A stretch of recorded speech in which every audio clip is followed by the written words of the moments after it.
Hello folks, I'm Ed Overstreet. Welcome to the Night Sky Imaging channel. I am outside. I am imaging the sun. Let's go take a look at it.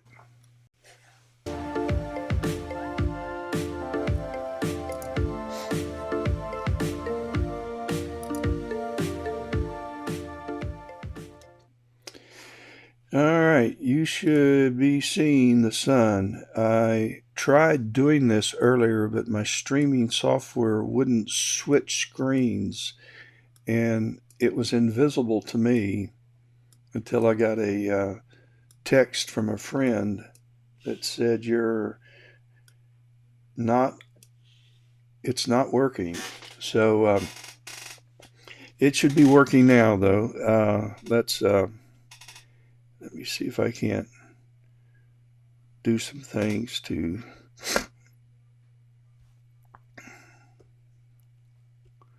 All right. I'm currently taking several images of the sun, and hopefully they're going to turn out pretty decent. I have been guiding and using feature tracking, which works pretty cool. Hang on a minute. Let's see.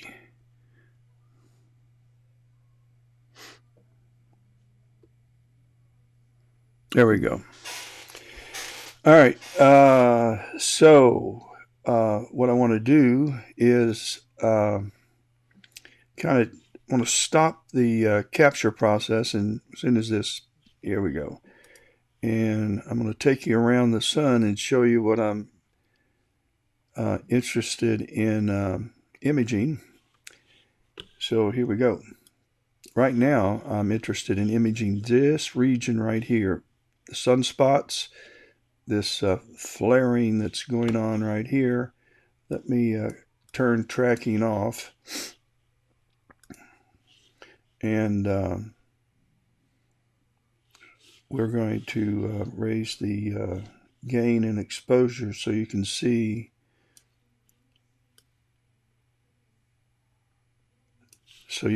this nice solar flaring that's going on the rim of the sun. So I want to image this region and particularly this flare, and so that's what I plan to do. But while we're overexposed, I want to move around the sun and show you there are some other areas of the sun that are as impressive. In fact, let's go. Let me raise the speed to 2 times sidereal. Wrong way.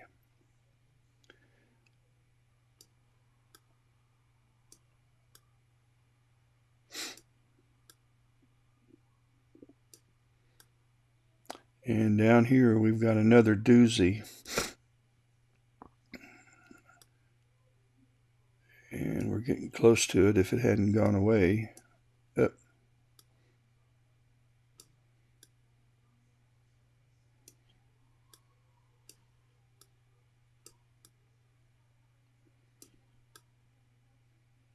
There it is. It has gone away. There's that one flare there. We got some action here. Yeah.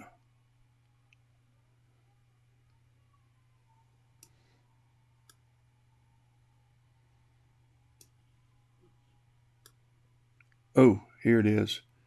Wow. My goodness. That's covering a lot of real estate. I wonder how many Earth-sized planets could fit into this area.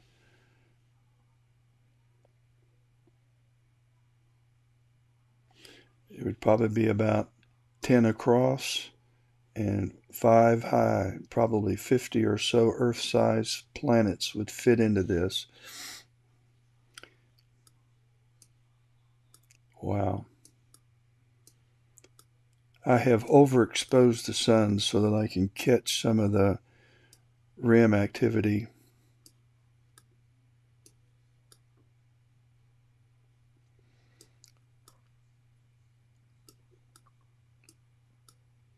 Now let's head over.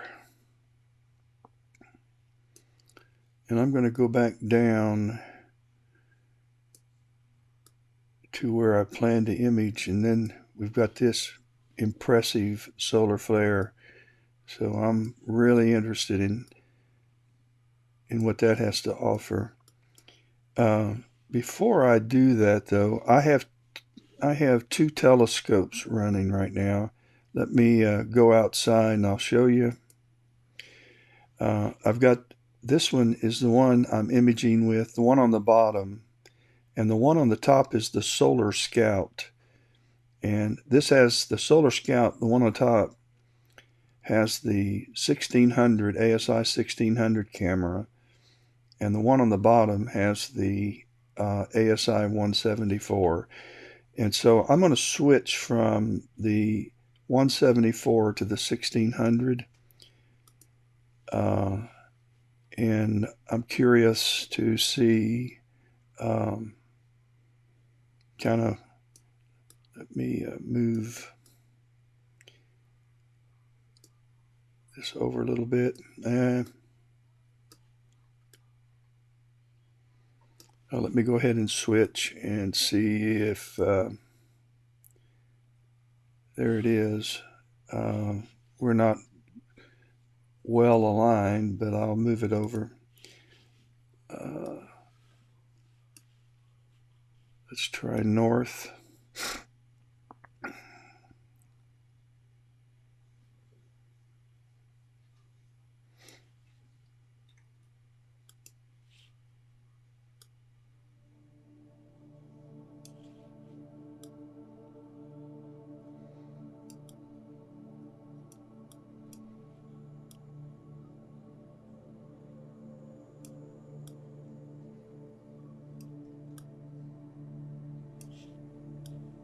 Get rid of these crosshairs.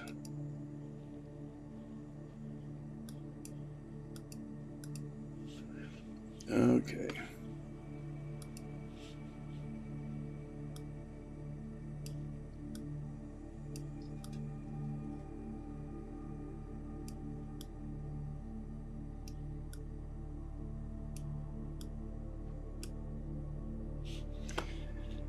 And let's get this random gain down.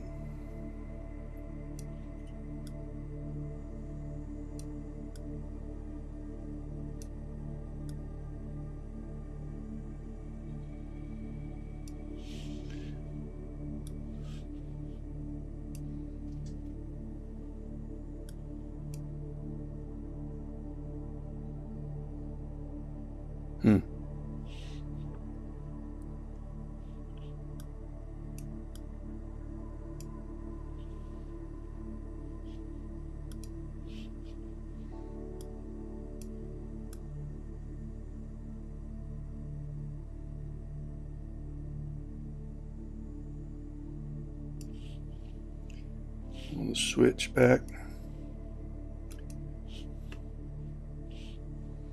And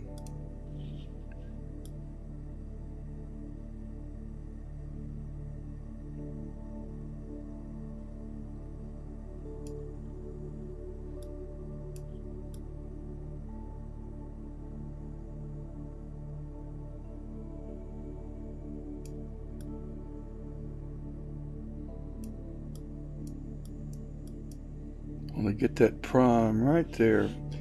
Do we want to go over? Yeah.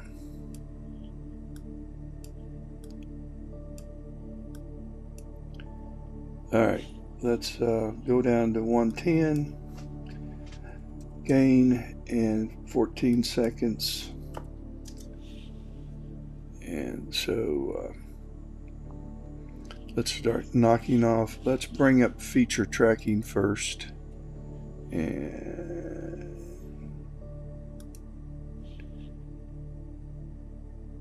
And let's use monitor.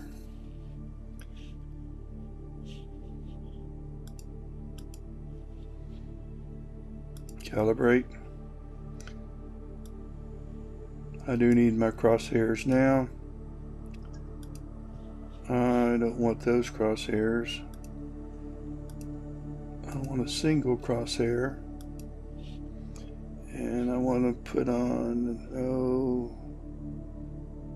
let's put it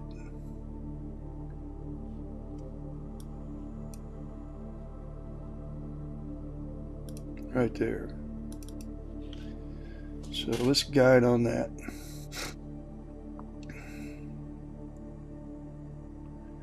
So while it's calibrating,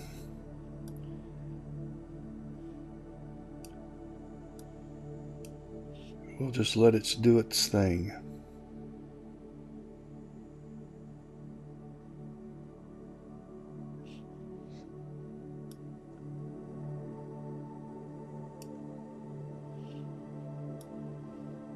It's bringing it back now. It goes in one direction, then it comes back in another direction. It goes in RA so many steps, and it goes back to where it started, and then it does the same thing, declination. Very much like PhD calibration. But it's just hard to get features on the sun that you can guide off of. It failed. So what I'm going to do is I'm going to close it. I'm going to pick a different region of interest.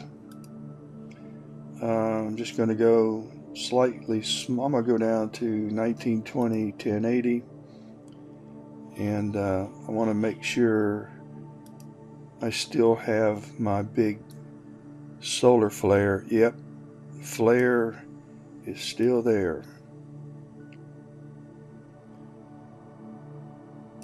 I'm more interested in this than anything, so I'm going to bring the exposure back down, and I'm going to move the crosshairs here. I'm going to bring up feature tracking, tools, feature tracking. I'm going to use region of interest. Now that I have a region of interest, I'm going to choose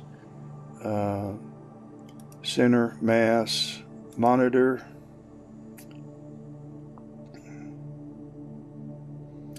Calibrate, and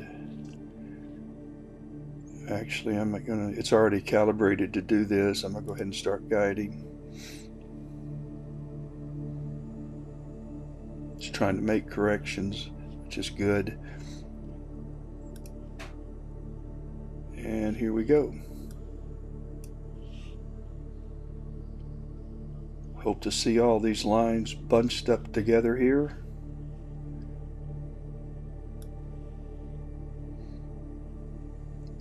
And we're off and running.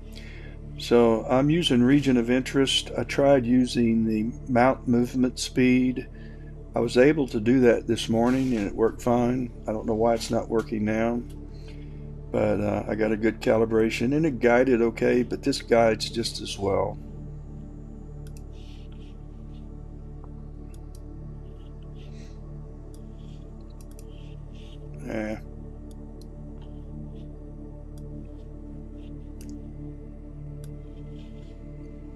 Get this over somewhere and change it to 1 time sidereal. Let's put my reference point out. Let's start a series. We're going to call this Solar PM2. This is my second run. I'm going to take, let's make it 1,000. Scene is bad and the wind is worse. Let's take 200 of them with a 10-second pause between each one. Let's go. So I have started a time lapse that'll run 1.5 hours, 2 hours. And I hope to get a GIF movie of the surface, along with, who knows, we might get some filament movement. This has been moving quite a bit. Maybe we'll see some movement here along this big filament, and some changes here in this solar flaring area. But if you don't get anything else, you'll see the plasma moving in a time lapse. It's kind of freaky looking. Just imagine everything on Earth depends on that star up there, or this star. It's crazy.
Whoops. Hang on.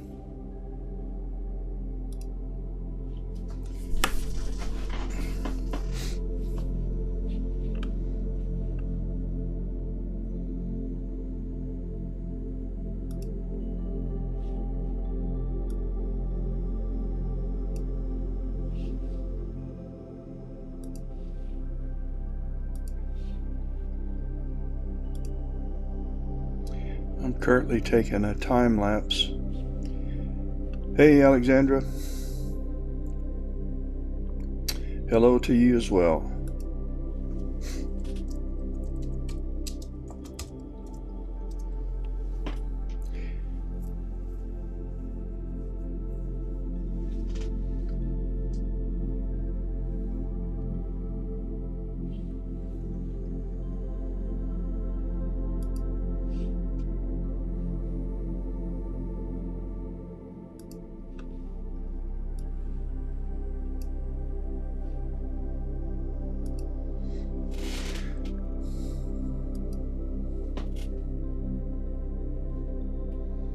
I'm using SharpCap software.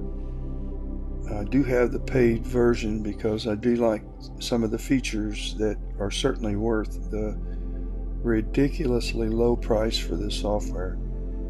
One is I'm currently tracking. SharpCap's helping to keep my mount pixel on pixel.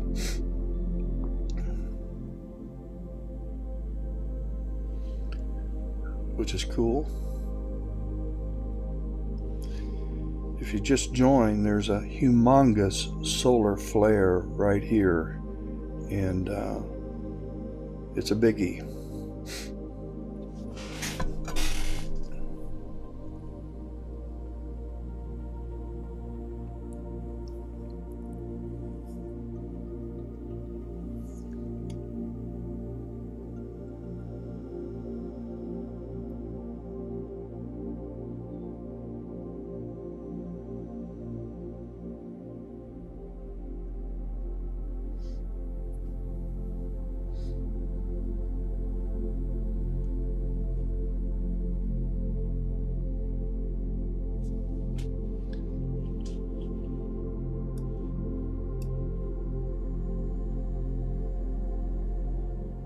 Yes, I believe it is.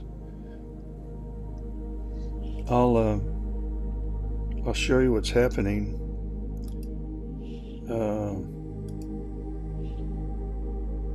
Right now, I'm on this one. I'm looking at this one right here.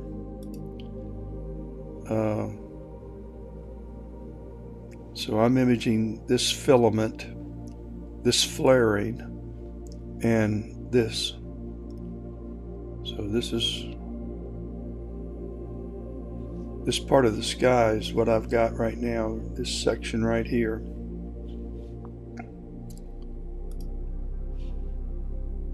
Here's that filament. And after this stops, I'll show you this flare. It's capturing right now, and when it's done, I'll stop it. We're at 185, so I'll stop this, and let's see here. We need to run the gain up. So this is the flare that I'm really interested in, and this is what I'm imaging from here really to the other side. And I hope to also get some surface attention, but we'll see. So let me bring this back down to 110, where I like to sit the gain. I better type it in. And I'll start my capture again. And we have 185 frames to go.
You can see the wind, or feel the effects of the wind.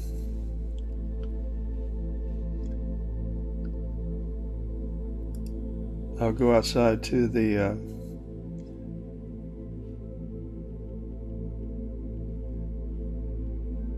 and here's my little windmill out here, although it's quiet now. We've had up to 25-mile-an-hour gusts today. So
No, this is a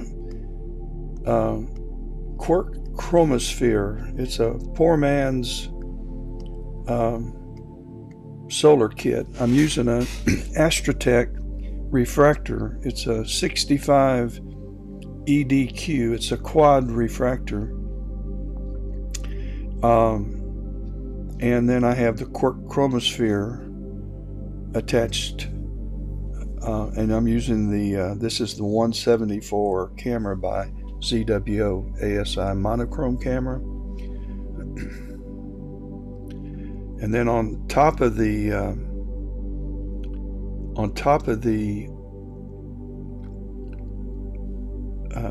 65 EDQ, I have the Solar Scout, and I'll stop this right now, and we'll switch telescopes. Let me bring up my, and we want to move north, and my two telescopes are not. Oh, I got to stop this guiding. It's trying to keep me from moving. Hang on a minute. Now let's go.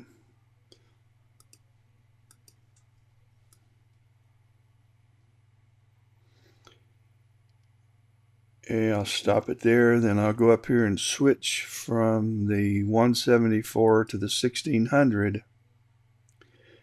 And here comes, I need my hand controller again. And let's go south. No, let's go north. And this is the Solar Scout by Daystar.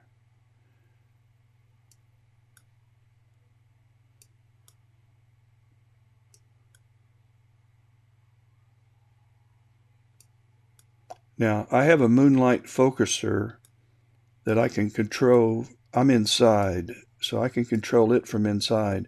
But the Solar Scout has a helical focuser, and I have to go outside and focus that. But I'm going to overexpose this just some so that you can see the activity on the rim. And let's bring the gain up. And so here's that huge area of solar flaring. There's some down here at the bottom, but I'm imaging this part of the sky right here. This is what I'm currently doing a time lapse on. When I go back, I'll pick up that time lapse. So that's it. But this gives you the full desk view.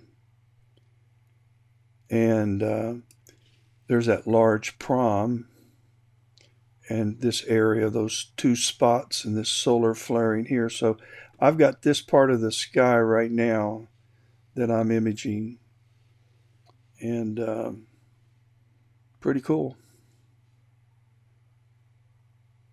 I think I'm going to go ahead and knock off about 500 frames. Let me just change this to Solar Scout so I can separate them. And also I need to take some flats real quick. So let's knock off 500 frames very quickly. I'm only at 19 frames per second, and it's because of the camera, so it's going to take longer. It's going to take 3 times as long to do 500 frames than it does the 174 to do 1,000 frames. So this is the Solar Scout. It's by Daystar, and it has the refractor, something very similar to the quark chromosphere. And depending on what kind of a camera you put on it, it takes some, I think it does a great job. I've got some great images from this. And I can get the whole disc. And this coming Monday at 9:40, there's going to be an ISS transit, and it's going to cut the sun about right here.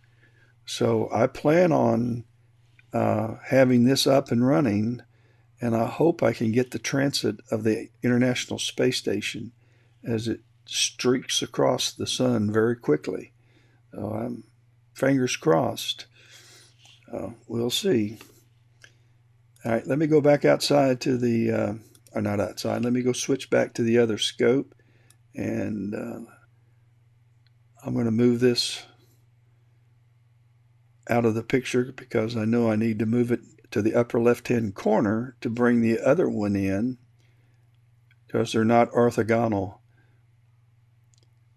Okay, now we can switch cameras. Let's go back to the 174, and there it is.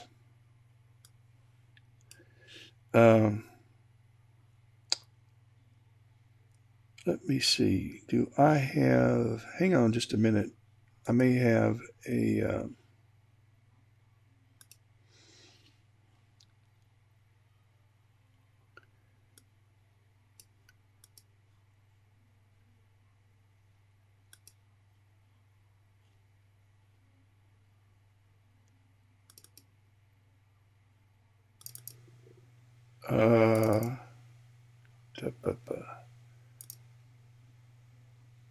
I thought I had a picture of this, of the, there it is.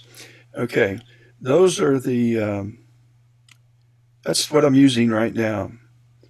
Um, the one on top is the Scout, and it has a quark chromosphere. And just go to the Daystar, Daystar website, and you can check those out. And then the one on the bottom is the Astrotech 65 EDQ.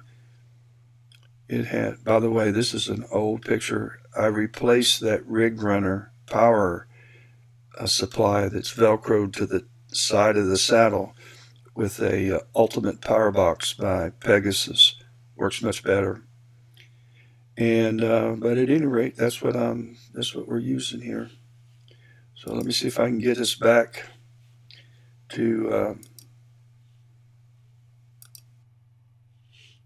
yep, okie doke. We should be seeing the sun.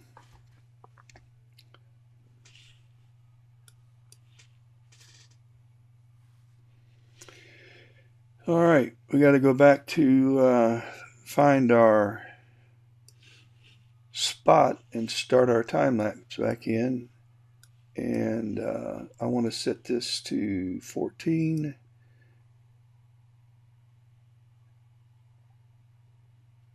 And let's go. I do have an 8-inch Newtonian. I have not tried using that. Um, I just haven't tried using that, so I don't know how it would work. And I need to kind of get this over here. And let's see, we need to. Nope. I gotta go get. Put it on the same spot I was at last time. I didn't move my crosshairs, so that should be pretty easy. There's my reference sunspot. And so let's go up here and too far. I'm going too fast. Let me go one time sidereal.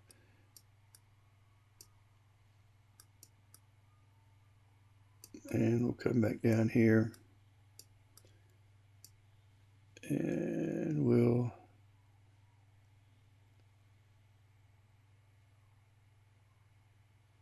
north just a little.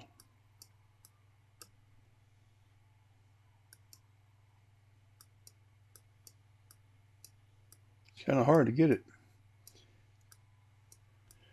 There we go. All right, let me bring up feature tracking again.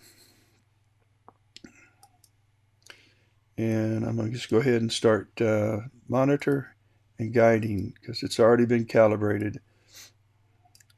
And we'll bring up our capture software and start capture.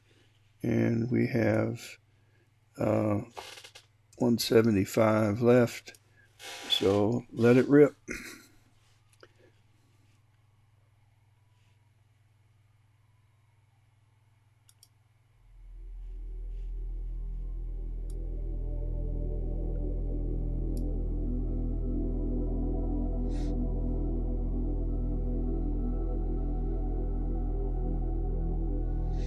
And when I process this, I'll use Auto Stacker to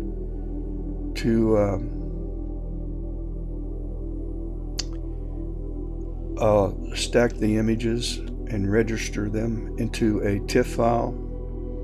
Then I'll bring up IMPPG, and I'll use IMPPG to bring out the solar flare on the rim. I will turn the dark to white, and that will reveal the solar flare. I'll leave the sun alone. The sun won't be changed. It'll remain exactly the same. Look how it's bouncing around in the wind. I don't think that's scene conditions, although scene conditions aren't great. The jet stream's moving at about 70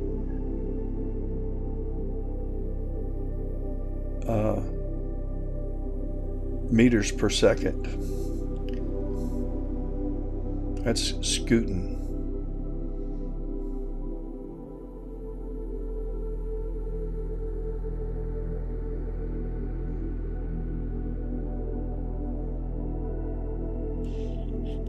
I can tell from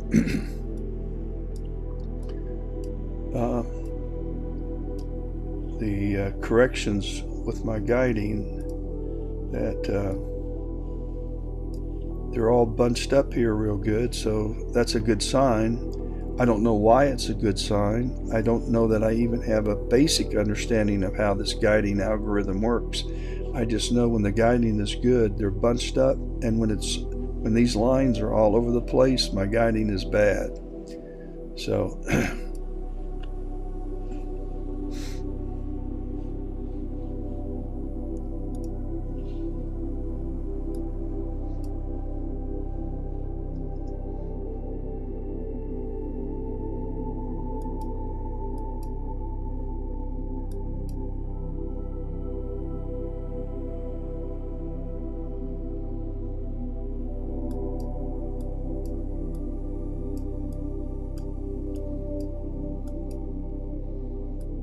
I'm having to help it right now.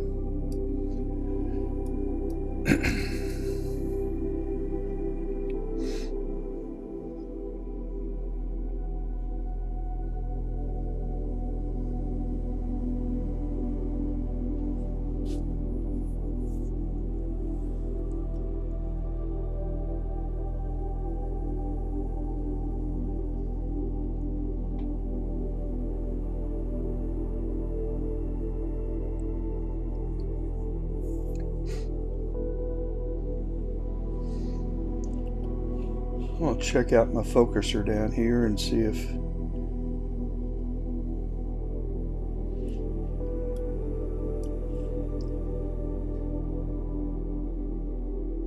here we go.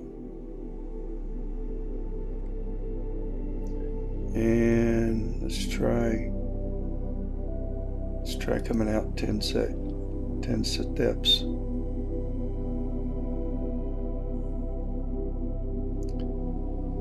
Let's come out another 10 steps.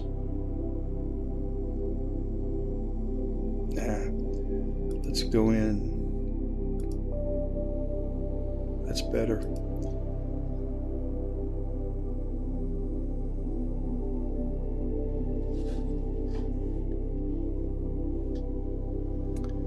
It's amazing how a few steps, these are micro steps that can make a difference. With the sun, though, you don't have to be exact.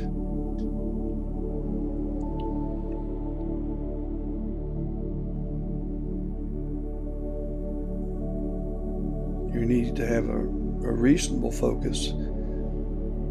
But as long as you can see these plasma creations all over the surface and can make out these filaments and these defined areas of solar flaring, you've got, I think I lost my internet. I'm connected by Wi-Fi. Yep, it's trying to reconnect. Wi-Fi has been really bad in the last, oh goodness, maybe 10 hours, 12 hours. I've been up since 4. Yeah. Okay, we're finally back. It reconnects.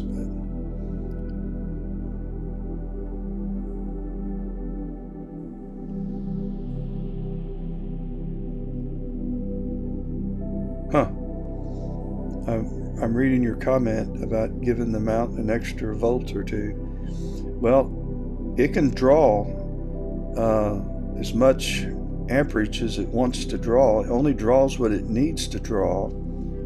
So right now, my mount's pulling 0.7, not even quite 1 amp, and it can pull up to 5 amps.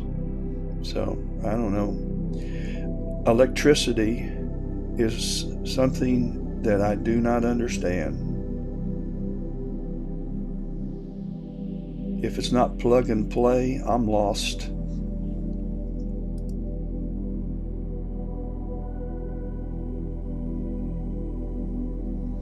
I have 2 of these Atlas Pro EQ-AZ mounts. They're both on piers, and these 2 setups are permanent. I keep them covered with telegizmos year-round, so they stay out year-round, with the exception during the summer. I bring the summers in South Carolina are we have thunder showers almost every day, so it's impossible to try to image. You can image the sun, but imaging at night, you just never know if you're going to have a pop-up thunder shower.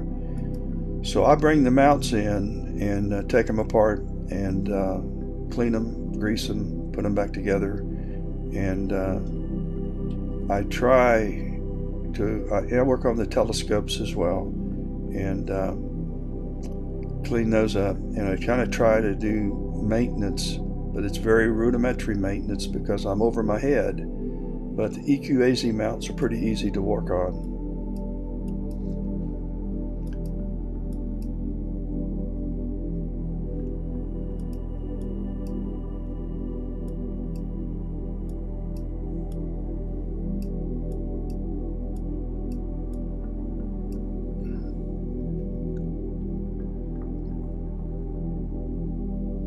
That's awful, isn't it?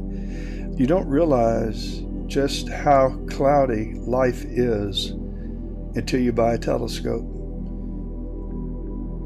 It's just hard to imagine that we have such few clear sky nights. But we don't have many.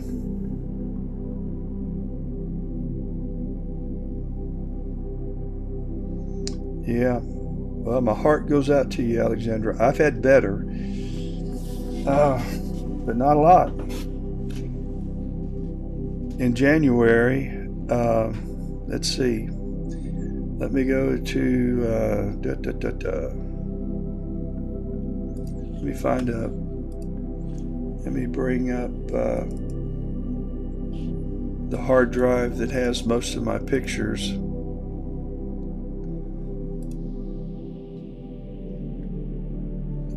Well, wouldn't you know it? We're going to clock a while. That's crazy. All right, this is January. Oh, this is my file system. I start with a new hard drive for every year. Hard drives have gotten so cheap, and I build January through December. There's nothing in December of this year or any of the other months. But this is my January of this year, and this is what I imaged. Now, keep in mind, I also image with 2 telescopes at the same time, more often than not, because I have them both up and running.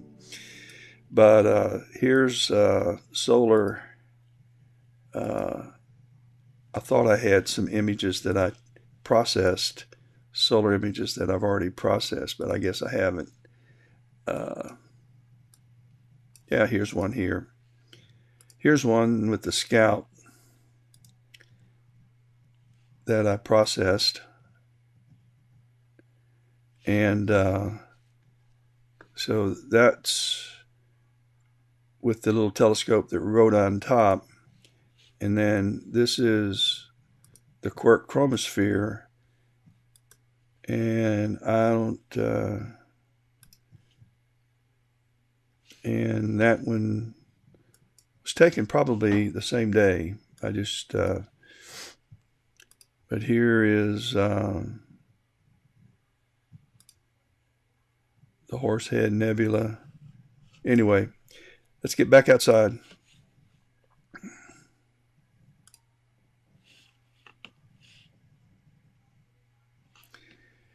And yeah, we're still looking pretty good there, tracking.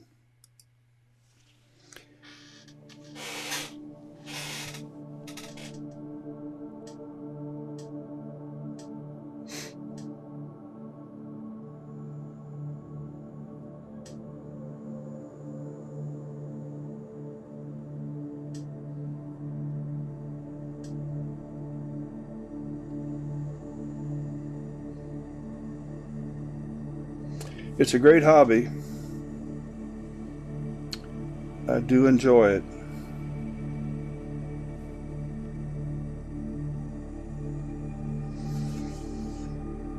Tonight I'm going to try to image the comet. I'll take you, I'm going to open up, go to the other laptop.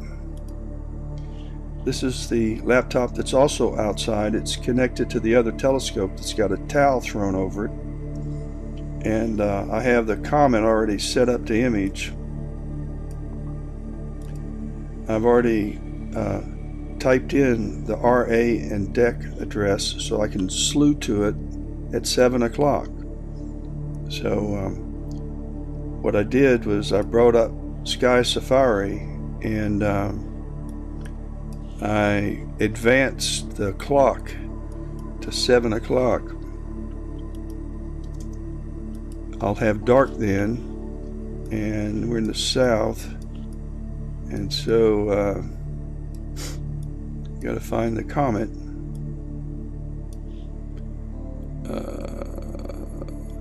Yeah, and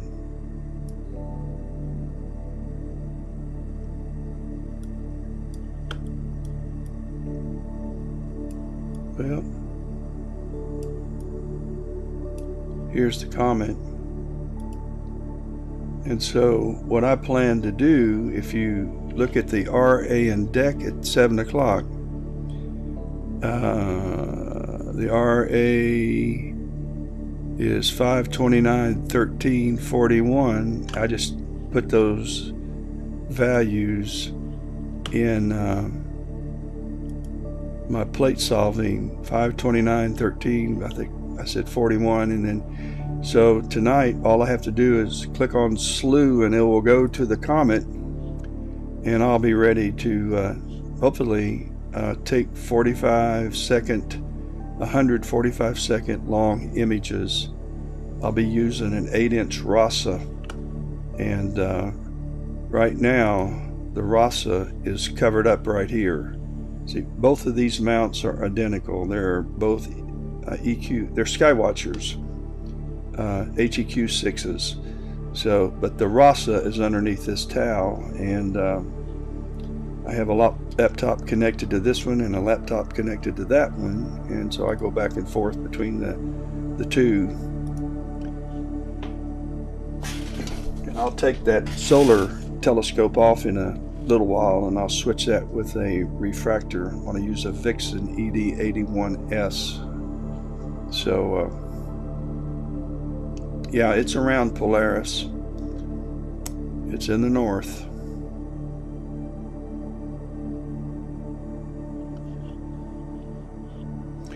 I tell you what, I think I'm not gonna have enough time to take all 140 of these. I think I'm just gonna put everything on pause. I'm gonna take some.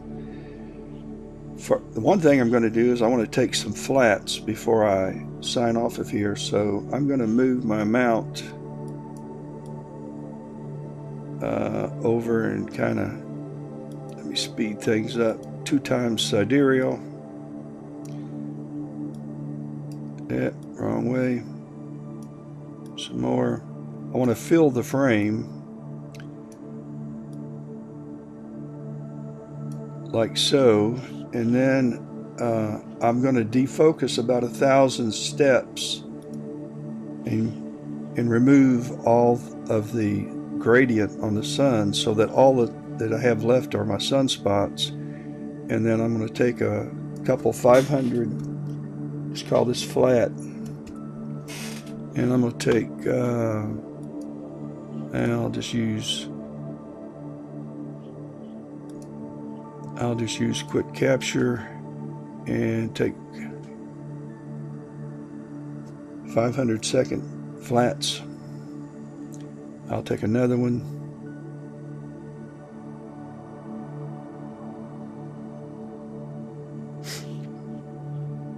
I know. Give me a hard time here. I don't need to track anymore, so I'll shut that off. And I'm going to take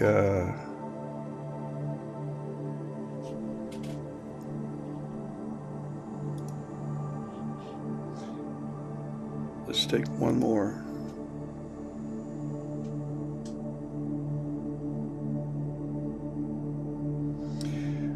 So I've defocused 1,000 steps, and now I'm going to bring the focus back in.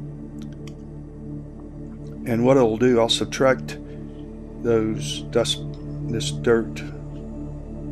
This is dust on the quark chromosphere, or the IR UV cut filter. This isn't sensor dust. Now this thing right here, this dark thing right here, is dirt on the actual camera sensor. I can tell the difference because one's kind of fuzzy and kind of rounded. The dirt on your sensor is always real defined, almost looks like a sunspot. But if I move the sun, it doesn't move. It stays fixed because it's fixed on my sensor, whereas these sunspots do move. So I've got dirt on my optical train other than the sensor here, and a bunch of, here's one here, and then I have this piece of dirt or grit that's stuck onto the sensor. I just leave it there because flats remove it all, and that's a good thing. Well, folks, I'm going to shut down for now. I'm going to go out and take the solar setup off. I'm going to put another refractor. I'm going to put the Vixen. Hang on a minute. I'm going to take this telescope off, and I'm going to put the Vixen ED81S on, and I'm going to image SH2-261 with the Vixen, and I'm going to chase the comet with this RASA F2 RASA 8-inch edge, and that's what I'm doing. I hope everybody has clear skies. Alexander, I hope you have some clear skies. I thought I had it bad, but 7 nights, with half of those being windy since November, you need to move to South Carolina. We're bad, but we're not that bad. All right, guys. Clear skies to everybody. Have a good one.